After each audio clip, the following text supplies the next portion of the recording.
Gulf breaking ന്യൂസിലേക്ക് സ്വാഗതം. പ്രവാസ ലോകത്തെ വിവിധ വാർത്തകൾക്കായി ഈ ചാനൽ സബ്സ്ക്രൈബ് ചെയ്യൂ. അവധിക്കാല തിരക്കിനും ടിക്കറ്റ് നിരക്കിനും അല്പം ആശ്വാസം നൽകിക്കൊണ്ട് മെയ് 15 മുതൽ ഇൻഡിഗോ ഫുജൈറയിൽ നിന്നും കണ്ണൂരിലേക്കും മുംബൈയിലേക്കും സർവീസ് ആരംഭിക്കുന്നു. ആദ്യ ആഴ്ചയിൽ കണ്ണൂരിലേക്ക് 400 ദിർഹവും മുംബൈയിലേക്ക് 335 ദിർഹവുമാണ് ടിക്കറ്റ് നിരക്ക്. 22 മുതൽ കണ്ണൂരിലേക്ക് 615 ദിർഹമായി ഉയരും.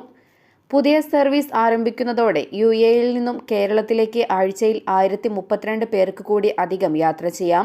ഇതുൾപ്പെടെ ആഴ്ചയിൽ 10,394 പേർക്ക് കേരളത്തിലേക്ക് യാത്ര ചെയ്യാം. ആകർഷക നിരക്കിന് പുറമെ ദുബൈ, ഷാർജ, അജ്മാൻ എന്നിവിടങ്ങളിൽ നിന്നും ഫുജൈറയിലേക്ക് സൗജന്യ ബസ് സൗകര്യമുണ്ടെന്നും എയർലൈൻ അറിയിച്ചു. ഇൻഡിഗോ യാത്രക്കാർക്ക് ഡ്യൂട്ടി ഫ്രീ ഉൽപ്പന്നങ്ങളിലും നിരക്കിളവ് ലഭ്യമാകും. ഇൻഡിഗോയുടെ UAE-യിലെ 5ാമത്തേതും രാജ്യാന്തര തലത്തിൽ 41ാമത്തെയും സെക്ടറാണ് ഫുജൈറ. പുതിയ സർവീസ് ഫുജൈറയിലേക്കും കൂടുതൽ വിനോദസഞ്ചാരികളെ എത്തിക്കാനും സഹായകമാകുമെന്നും ഇൻഡിഗോ ഗ്ലോബൽ സെയിൽസ് മേധാവി വിനയ് മൽഹോത്ര അറിയിച്ചു.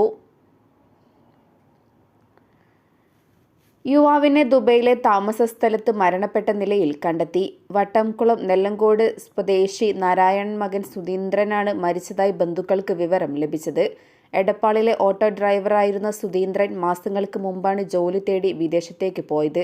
പിന്നീട് നാട്ടിൽ തിരിച്ചെത്തി ഒരാഴ്ച മുമ്പ് തിരികെ പോയതായിരുന്നു. കഴിഞ്ഞ ദിവസമാണ് താമസസ്ഥലത്ത് മരിച്ചതായി വിവരം ലഭിച്ചത്. മൃതദേഹം നാട്ടിലേക്ക് കൊണ്ടുപോകുവാനുള്ള ശ്രമങ്ങൾ ആരംഭിച്ചു. UAE-യിലെ പുതുക്കിയ ഗതാഗത ചട്ടങ്ങൾ പ്രകാരം അശ്രദ്ധമായും അപകടകരമായും വാഹനമോടിക്കുന്നവർക്ക് സ്പോട്ടിൽ വെച്ച് തന്നെ പിടിവീഴും. ഇത്തരം സന്ദർഭങ്ങളിൽ ഡ്രൈവർമാരെ അറസ്റ്റ് ചെയ്യാൻ പോലീസിന് അധികാരം നൽകുന്നതുൾപ്പെടെ കർശനമായ വ്യവസ്ഥകളോടെയുള്ളതാണ് ഈയിടെ UAE-യിൽ നിലവിൽ വന്ന ട്രാഫിക് നിയമ ഭേദഗതി. ഇത്തരം കേസുകളിൽ 1 ലക്ഷം ദിർഹം വരെ പിഴയും ഈടാക്കും. മാർച്ച് അവസാനം പ്രാബല്യത്തിൽ വന്ന പുതിയ നടപടികൾ അപകടകരമായ കുറ്റകൃത്യങ്ങൾ ചെയ്യുന്ന ഡ്രൈവർമാരെ അറസ്റ്റ് ചെയ്യാനുള്ള അധികാരം ഉൾപ്പെടെ ട്രാഫിക് എൻഫോഴ്സ്മെന്റ് ഉദ്യോഗസ്ഥർക്ക് കൂടുതൽ അധികാരം നൽകുന്നു. റോഡ് അപകടങ്ങളും അതിവഴിയുള്ള മരണങ്ങളും പരിക്കുകളും കുറയ്ക്കുക എന്ന ലക്ഷ്യത്തോടെയാണിത്. പുതിയ ഗതാഗത നിയമപ്രകാരം 6 കുറ്റകൃത്യങ്ങളിൽ ഏതെങ്കിലും ഒന്നിന് ട്രാഫിക് എൻഫോഴ്സ്മെന്റ് ഉദ്യോഗസ്ഥർക്കും പോലീസിനും ഡ്രൈവർമാരെ സ്ഥലത്ത് തന്നെ അറസ്റ്റ് ചെയ്യാൻ അധികാരമുണ്ട്. മരണത്തിനോ പരിക്കിനോ കാരണമാകുന്ന രീതിയിലുള്ള ഡ്രൈവിംഗ്, അശ്രദ്ധമായ ഡ്രൈവിംഗ് മൂലം കാര്യമായ സ്വത്ത് നാശനഷ്ടം വരുത്തിവെക്കൽ, പൊതുസുരക്ഷയെ അപകടപ്പെടുത്തുന്ന രീതിയിലുള്ള ഡ്രൈവിംഗിൽ ഏർപ്പെടൽ, മദ്യം, മയക്കുമരുന്ന് തുടങ്ങിയവയുടെ സ്വാധീനത്തിൽ വാഹനമോടിക്കൽ, ഡ്രൈവർമാർ തിരിച്ചറിയൽ വിവരങ്ങൾ നൽകാൻ വിസമ്മതിക്കുകയോ തെറ്റായ വിവരങ്ങൾ നൽകുകയോ ചെയ്യൽ, അപകട സ്ഥലത്ത് നിന്നും ഓടിപ്പോവുകയോ ഉദ്യോഗസ്ഥന്റെ ഉത്തരവ് അനുസരിക്കാതിരിക്കുകയോ ചെയ്യൽ എന്നിവയാണ് ഈ ഗുരുതര കുറ്റകൃത്യങ്ങൾ. പുതിയ നിയമം അനുസരിച്ച് അശ്രദ്ധമായ ഡ്രൈവിംഗ് മൂലം മരണത്തിന് കാരണക്കാരായ ഡ്രൈവർമാർക്ക് തടവും 50,000 ദിർഹത്തിൽ കുറയാത്ത പിഴയും ഉൾപ്പെടെയുള്ള കഠിനമായ ശിക്ഷകൾ നേരിടേണ്ടി വരും. ചുവന്ന സിഗ്നൽ മറികടക്കൽ, മദ്യപിച്ച് വാഹനമോടിക്കൽ, റദ്ദാക്കിയ ലൈസൻസ് ഉപയോഗിച്ച് വാഹനമോടിക്കൽ, വെള്ളപ്പൊക്ക സമയത്ത് താഴ്വരകൾ മുറിച്ചു കടക്കൽ തുടങ്ങിയ നിയമലംഘനങ്ങൾക്ക് കുറഞ്ഞത് 1 വർഷം തടവും കുറഞ്ഞത് 1 ലക്ഷം ദിർഹം പിഴയുമാണ് ശിക്ഷ. കൂടാതെ അപകടങ്ങൾക്കോ പരിക്കുകൾക്കോ കാരണമാകുന്ന രീതിയിൽ ഡ്രൈവിംഗിൽ ഏർപ്പെടുന്നവർക്ക് 2,000 ദിർഹം മുതൽ പിഴയും 23 ബ്ലാക്ക് പോയിന്റുകളും 60 ദിവസത്തേക്ക് അവരുടെ വാഹനം കണ്ടുകെട്ടലുമാണ് ശിക്ഷയായി ലഭിക്കുക. 3 മാസത്തിനുള്ളിൽ 50,000 ദിർഹം നൽകി വാഹനം തിരികെ കൊണ്ടുപോയില്ലെങ്കിൽ വാഹനം ലേലം ചെയ്ത് വിൽക്കും. ഖരീഫ് സീസണിനെ വരവേൽക്കാൻ ഒമാൻ തയ്യാറെടുക്കുന്നു. ഈ സീസണിൽ തെക്കൻ ഒമാനിലെ ദോഫർ ഗവർണറേറ്റിൽ അതിമനോഹരമായ കാലാവസ്ഥയും പച്ചപ്പ് നിറഞ്ഞ ഭൂപ്രകൃതിയും കാണാൻ സാധിക്കും. ഖരീഫ് സീസൺ ഒമാനിലെ ഒരു പ്രധാന ടൂറിസം ആകർഷണമായതിനാൽ ഈ സമയത്ത് രാജ്യത്തേക്കെത്തുന്ന വിനോദസഞ്ചാരികളും നിരവധിയാണ്. ഈ തിരക്ക് കണക്കിലെടുത്ത് ഇത്തവണയും പ്രവാസികൾക്ക് താൽക്കാലിക തൊഴിൽ പെർമിറ്റ് അനുവദിക്കുമെന്ന് ഒമാൻ തൊഴിൽ മന്ത്രാലയം അറിയിച്ചു. കഴിഞ്ഞ വർഷം ഈ സൗകര്യം ഉപയോഗപ്പെടുത്തി 100 കണക്കിന് പ്രവാസികൾ ഖരീഫിൽ ജോലിക്കെത്തിയിരുന്നു. വാണിജ്യ മേഖലയെ സജീവമാക്കുക എന്നത് ലക്ഷ്യം വെച്ചാണ് ഒമാന്റെ ഈ നടപടി. ഇതുവഴി സ്ഥാപനങ്ങൾക്ക് പ്രവാസി തൊഴിലാളികളെ താൽക്കാലിക വിസയിൽ കൊണ്ടുവരുന്നതിന് അനുമതി ലഭിക്കും. ഖരീഫ് സീസണിലെ വാണിജ്യപരമായ ആവശ്യകതകൾ നിറവേറ്റുക, തൊഴിൽ കച്ചവടം എളുപ്പമാക്കുക, രേഖകളില്ലാത്ത തൊഴിലാളികളെ നിയമിക്കുന്നത് ഒഴിവാക്കുക എന്നിവയാണ് ഈ താൽക്കാലിക പെർമിറ്റുകളുടെ പ്രധാന ലക്ഷ്യം.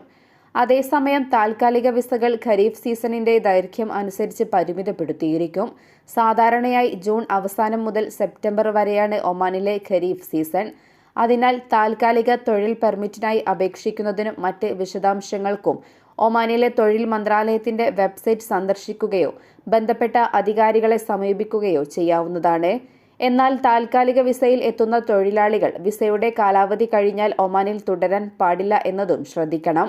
തൊഴിൽ നിയമങ്ങൾ ലംഘിക്കുന്നവർക്കെതിരെ കർശന നടപടികൾ സ്വീകരിക്കുമെന്നും അധികൃതർ വ്യക്തമാക്കിയിട്ടുണ്ട്. ഖരീഫ് സീസണിൽ കൂടുതൽ വിനോദസഞ്ചാരികൾ എത്തുന്ന സമയത്ത് ആവശ്യമായ സേവനങ്ങളും വാണിജ്യ സംവിധാനങ്ങളും ഉറപ്പുവരുത്തുന്നതിന് കൂടുതൽ പ്രവാസി തൊഴിലാളികളുടെ സാന്നിധ്യം ഗുണം ചെയ്യും. ഇത് തൊഴിലുടമകളെയും സഹായിക്കും. അതേസമയം ഈ കാലയളവിൽ തൊഴിൽ നിയമങ്ങൾ ലംഘിച്ച് അനുമതിയില്ലാത്ത വാണിജ്യ പ്രവർത്തനങ്ങളിലോ ജോലികളിലോ ഏർപ്പെടുന്ന പ്രവാസികൾക്കെതിരെ കർശന നിയമ നടപടികൾ ഉണ്ടായേക്കുമെന്നും അധികൃതർ അറിയിച്ചിട്ടുണ്ട്. ജൂൺ 21 മുതൽ ഓഗസ്റ്റ് 21 വരെയാണ് ഇത്തവണ ഖരീഫ് സീസൺ. ഈ സമയങ്ങളിൽ ദോഫാറിന്റെ വിവിധ ഭാഗങ്ങളിൽ കൂടുതൽ വാണിജ്യ പ്രവർത്തനങ്ങൾ ആരംഭിക്കുന്നതിന് കൂടുതൽ സൗകര്യമൊരുക്കും. ഇതുവഴി നിരവധി പ്രവാസികൾക്ക് താൽക്കാലിക തൊഴിലും ലഭിക്കുന്നതായിരിക്കും. തൊഴിലുടമകൾക്കും ഏറെ ആശ്വാസകരമാകുന്നതാണ് തൊഴിൽ മന്ത്രാലയത്തിന്റെ ഈ നടപടി. ഒമാനിലെ മറ്റ് പ്രദേശങ്ങളിൽ ഉയർന്ന താപനില അനുഭവപ്പെടുമ്പോൾ ഖരീഫ് സീസണിൽ ദോഫർ മേഖലയിൽ താപനില ഗണ്യമായി കുറയുമെന്നതാണ് ഈ സീസണിന്റെ ഏറ്റവും വലിയ പ്രത്യേകത. ഏകദേശം 20 ഡിഗ്രി സെൽഷ്യസ് മുതൽ 27 ഡിഗ്രി സെൽഷ്യസ് വരെയാണ് ഈ സമയത്തെ ശരാശരി താപനില.